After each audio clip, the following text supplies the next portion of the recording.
Yeah, we can see objects beyond them. They're blinked out. Yeah. Yeah, they're blinked out, and then it'll come back on in a second. Blinks There in. was a Japanese documentary which showed this thing blinking out, and then it showed frame by frame. It showed a green light emanation just before it blinked out. Well, this is from that documentary. Oh, I see. That's where it came from, yeah. Billy shot 9 sections of movie film and gave them to Junichi Yaoi in Japan, and they put together a called Beam Ship, the movie footage. Originally it was called, a film came out in Japan called Contact, and then the Contact bombed at the box office. Nobody showed up to watch it. And they previewed it in Kansas City about 1982 or something like that, and people booed the movie. They didn't believe it at all, so they took it off. And so then it came out on videotape like 7, 8 years later, and all this footage was on it, you know. Nobody was too interested in looking at it. See how the craft just kind of floats? Let me move on down because there's several on here. And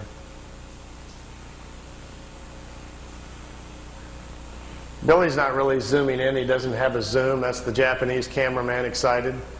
What you're looking at is Billy was in his living room showing this footage on his own movie projector, and the Japanese came over with their video camera in the living room sitting next to him, and they're taping off of his screen.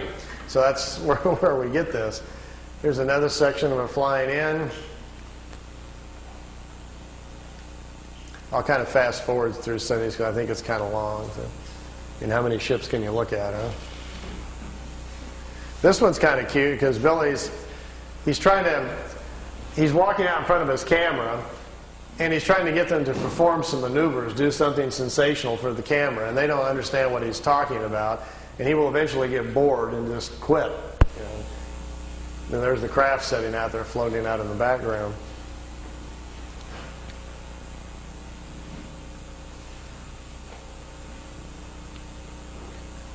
But the best ones are still to come. Let me move on down the road here a little bit.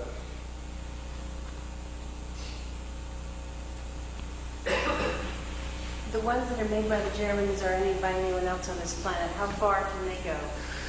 We're not sure. We think the Germans have pretty much solved the whole problem. From what we understand, they are able even now to, they're going to other worlds. We don't know the distance with which they can go. We don't know for sure whether or not they've figured out how to be interdimensional or not. The ones that we're building are very beginning stages things where the crafts are still taking off with rockets. They get up in the air, they turn the drive on, and then the craft then operates from there. They're not taking off and landing with the drive units. We're a little behind in the technology here. Here's 3 of them out there floating around.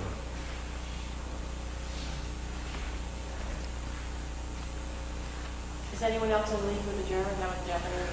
You know, that's the curious thing. I think at certain levels of security, obviously, on this planet, everybody knows what everybody's doing. So it's at some point up there in higher levels, everybody knows what the Germans are doing, what the Americans are doing. We don't know. We're the last ones to learn about it. But I tend to think that the Germans have probably, I like this one, that races across and then wobbles. There is some cohesion, if that's the word, between America, England, and Germany, but I'm not sure exactly what it is. I think we've tried to get along with them at some point to get information from them, but the people in Congress know that the United States is not interested in having open contacts with a renegade band of Germans. Everybody's going to yell Nazis and scream, and it's not going to work. Are we dealing with the Nazis? Apparently not. After the war, they were very fragmented, separated, and went their different ways. The group that's building these discs, apparently, are the ones in Brazil and the other factories over in Tibet. Apparently have gone off planet, met ETs, and become very spiritual-oriented on their own quest and don't hang out with the others any longer. So it's not really very clear, but I think in the future that's what's going to unfold, what we're going to find out, what's been going on the last 40 years here on our own planet.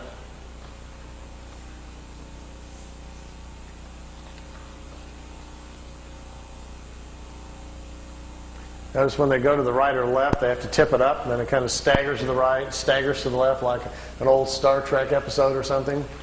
That's because out the bottom, we're pretty sure the field comes out the bottom and has to push the craft, so it kind of slides to the left in an awkward manner.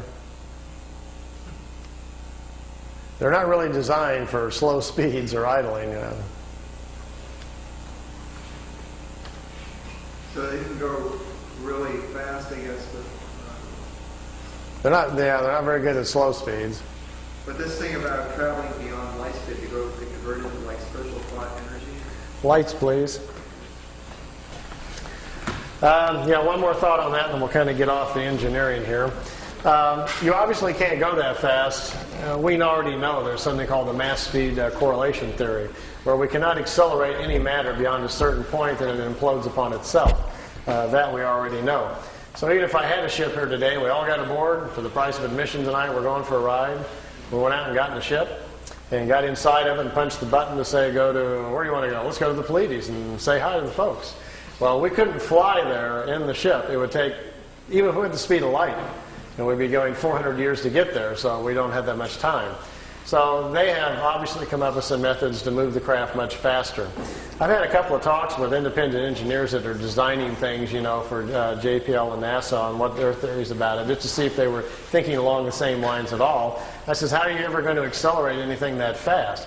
He says, well, you're not. What you're going to have to do is make it interdimensional. You're going to have to change it from a physical form to a non-physical form so it can move at the speed of subatomic particles. And when we do that, we're not sure what's going to happen. That's kind of what they're doing. They dematerialize the craft. It's converted into a non-material state that contains its own map or programming. And then when it's in a non-material state, it's no longer in reality, in the three-dimensional world. And once it's not there, it steps out into what scientists generally call hyperspace, which is another reality where material matter doesn't exist. And in there, time is different. A single second in the timeless is equal to millions of years in reality. So you can benefit from that, like stepping into the fast lane. And then, if you have correctly included your mapping and parameters within your non-material state on where to go, you can zip up and down the universe then in hyperspace in a non-material form, going wherever you want, and the clock is standing still. They said the idea of folding space isn't real. It's a clever thought, but that's not really how you do it. Space is not being bent or folded. You're just changing your own essence to do this. So then you go to where you want to go, and the real trick is to be able to put yourself back together and stay within the same time frame. Because here's the clue. Once the craft is in a non-material state, in this hyperspace, if the particles that you are now existing in slow down, you come back in time. You'll re-enter in the past. If you accelerate the particles relative to the speed at which they started with, you move forward in time. And think about this, if a single second is equal to millions of years in reality, it would take very little of a change for you to slip off millions of years. Get lost real good. They said that the universe is literally full of beginning time travelers learning these concepts. That these secrets are very closely guarded, because to understand them also begins to unlock the matrix of the universe and gives you access to knowledges which is very, very dangerous. So they don't teach anybody this stuff. They say they guard it very closely. It's too dangerous. They being the ETs? Yeah. It's not healthy to learn, and they say, until people earn their own responsibility with it. Okay, I got a little drawing board here. That's great.